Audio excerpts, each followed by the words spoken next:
Good morning, ladies and gentlemen. Welcome back to another episode here on African Confessions. The following story that you're going to be listening to, it comes from a translation of a message that I received from Facebook. From the Facebook inbox, it reads like this: Brother Nashey, I have written my confession to you. I am actually crying because I used to have a great job in South Africa. And as for my madam boss, she loved me, that woman. They gave me a lot of money. Some of the maids that were working in the same estate where I was working, they were not even being given the same amount of money that I was getting paid. Later on, when they wanted to pack some of the other bakkies that they were using in their other company, it was a lot of them, so they did not have space. They then moved out of the estate and they bought another house in the suburbs. It was a big house and with a lot of space to park their vehicles. So that is how we moved out of the estate. Maybe if we had continued staying in the estate, I was never going to meet my boyfriend who messed up everything for me because he was not going to be able to enter into that gated community. Please hide my name. I'm even scared that people will end up knowing that this is me that is writing this confession to you.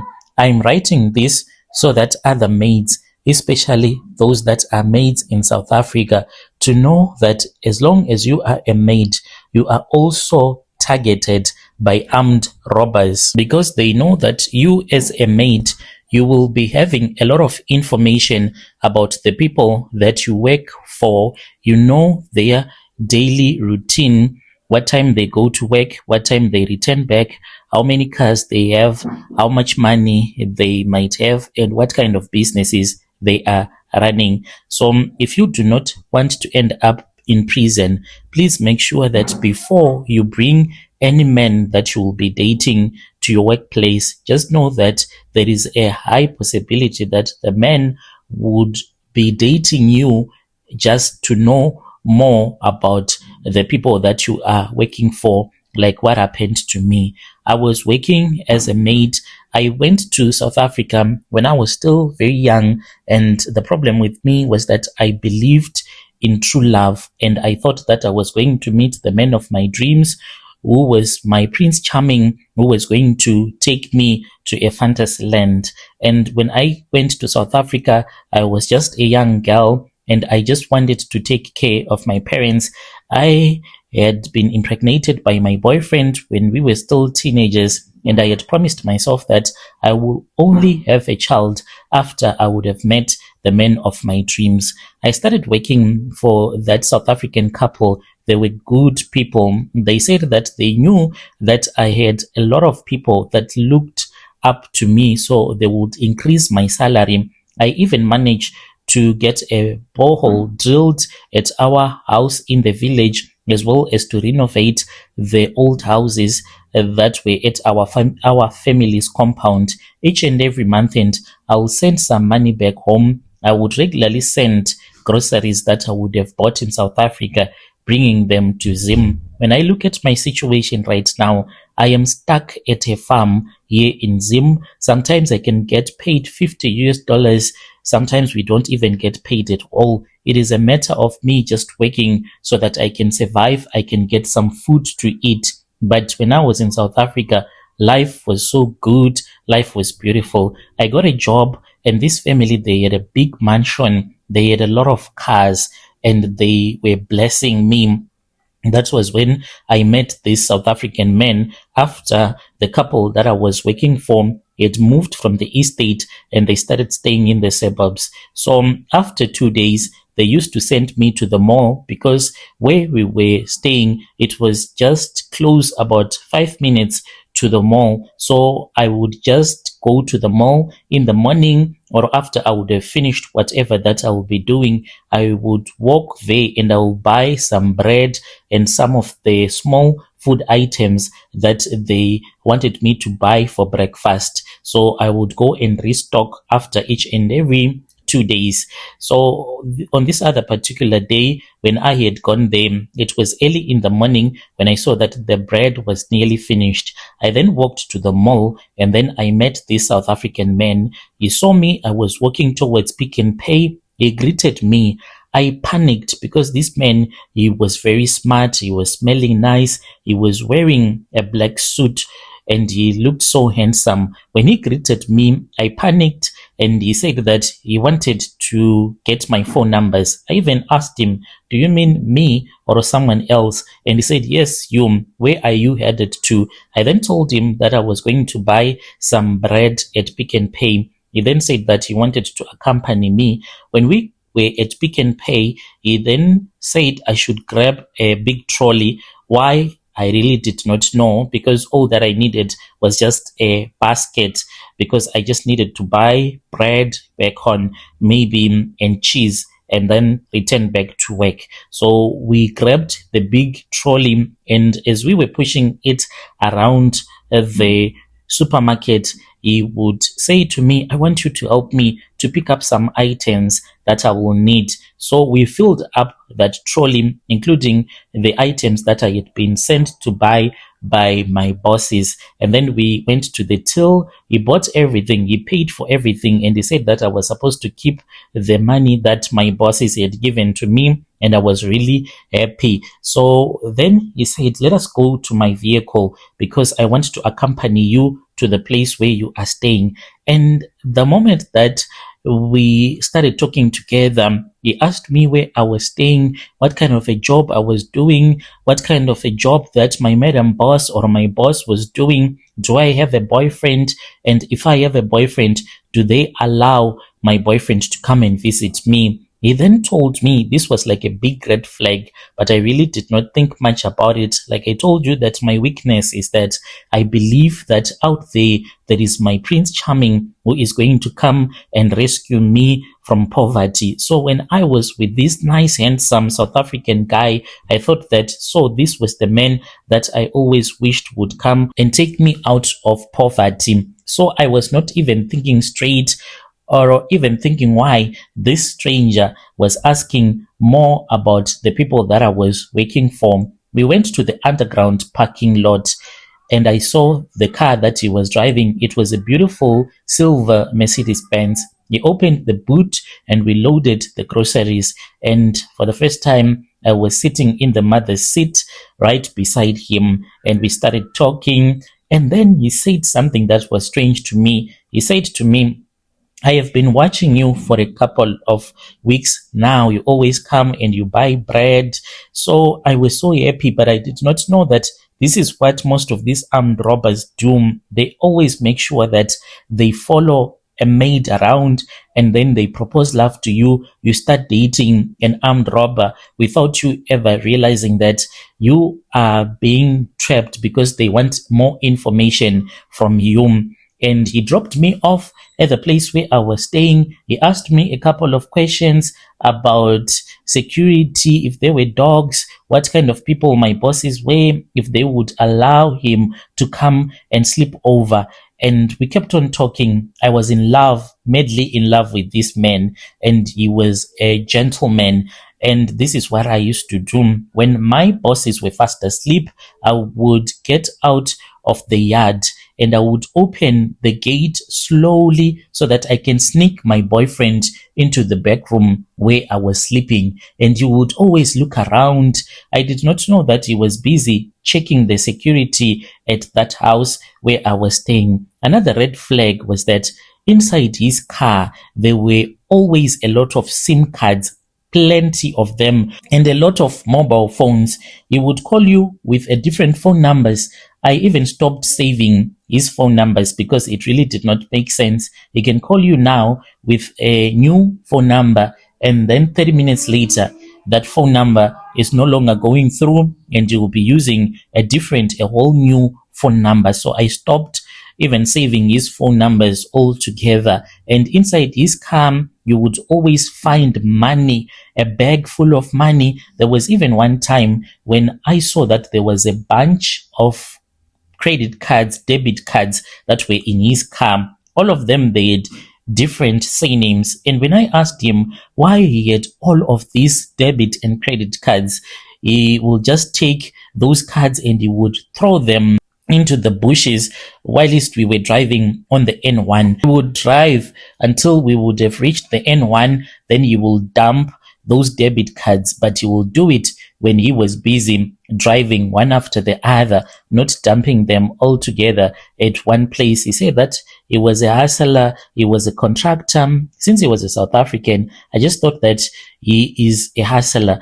And there were days when he will just disappear without me even knowing where he would have gone to. By then, I was now staying in the location because I wanted to spend more time with him, but he always wanted to drop me off at the place where I was working.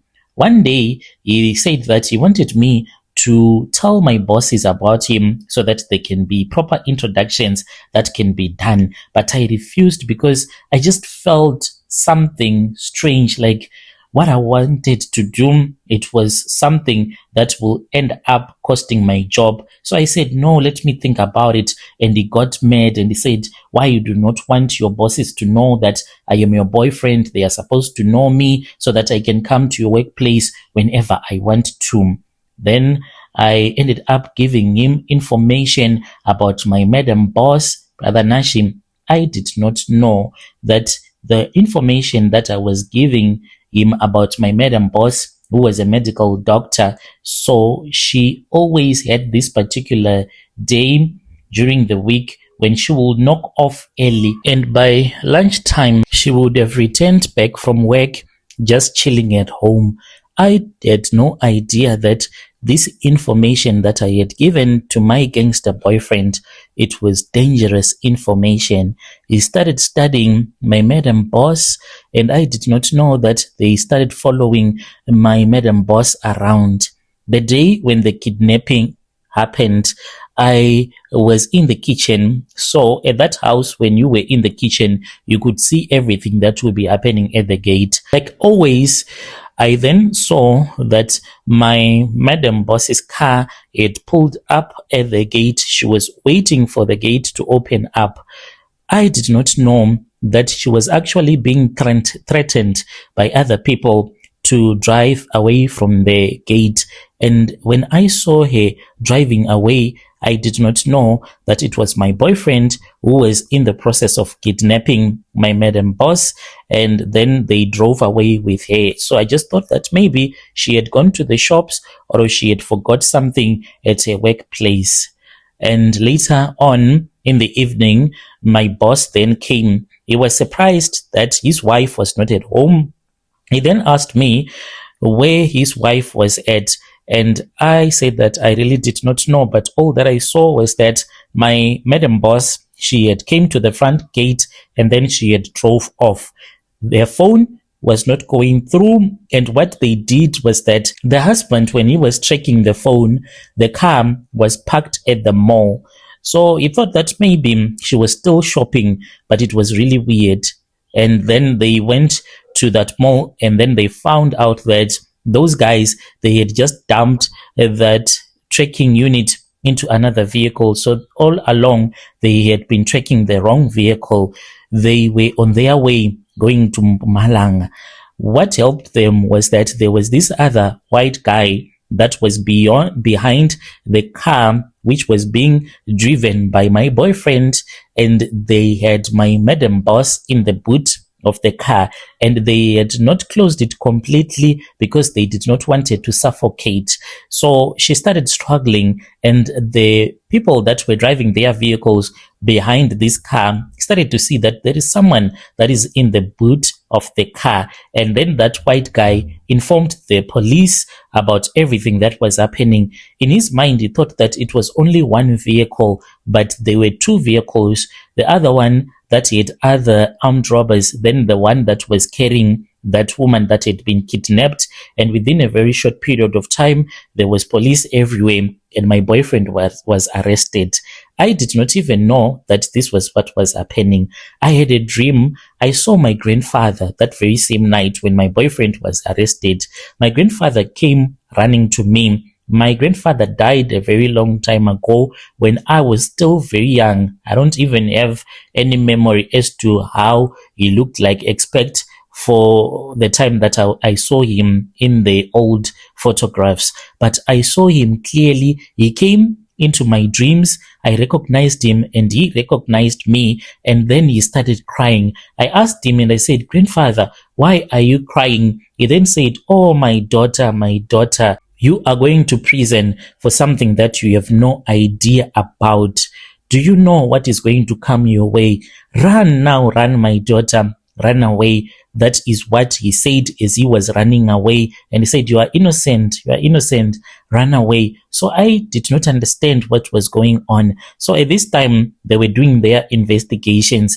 I then went to the location and I spoke with this other woman from the White Garment Church. This woman, when she looked at me and she mentioned the name of my boyfriend, I felt my heart in my chest when she mentioned the name of my boyfriend. And I said, "Who told this woman about the man that I am dating?" And she said, "Where is your boyfriend?" And I said, "I don't know. I have tried to reach out to him, but I can't get hold of him." And she told me that my boyfriend was in prison as we were at a shrine. And she said to me, "You are going to get arrested. Within a couple of days, they are going to arrest you. Your boyfriend was the one that was involved in the kidnapping of your madam boss." I saw my boyfriend, the case, it appeared on the news. That was when I knew that if I stayed in South Africa, I was going to get arrested. I then ran away. I just went to work. I took my handbag and just a couple of clothes. I did not even have money. I just went to the N1 and I hitchhiked a car that dropped me off in Messina, and I crossed into Zim and I went back home. I did not have money. I started struggling and I went to this other farm here in Zim where I am staying. We are doing what they call food for work. You work so that the boss can give you food. I don't even know what is going to become of me. So this is my confession. I just want people to know, especially those that are working as maids.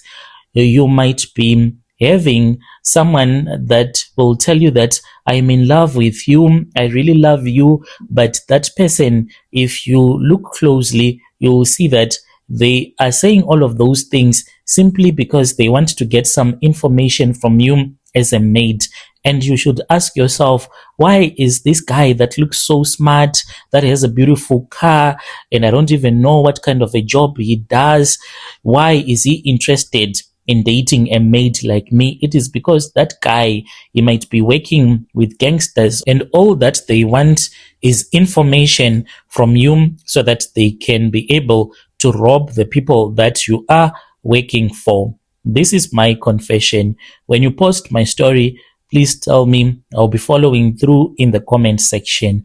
I also want the people, those that have maids working for them, to know that if you have a maid, the possibilities of you getting robbed by people that are related to your maid, someone that is dating your maid, are quite high, whether your maid knows it or she does not know it, because a maid can have a lot of information about you, some information that she might end up sharing with people that will harm you, that will come and try to rob you. So this is what I want your listeners to know. If you have a maid, do not allow your maid to bring in men into your house, because some of these men, they will be there just to gather some information, and you end up having people coming into your house to steal. Dear listeners, right there was a message that was sent to me by one of our dear sister. Let us try to speak with our dear sister in the comment section. Strange things indeed, they do happen in this world. Are you working as a maid?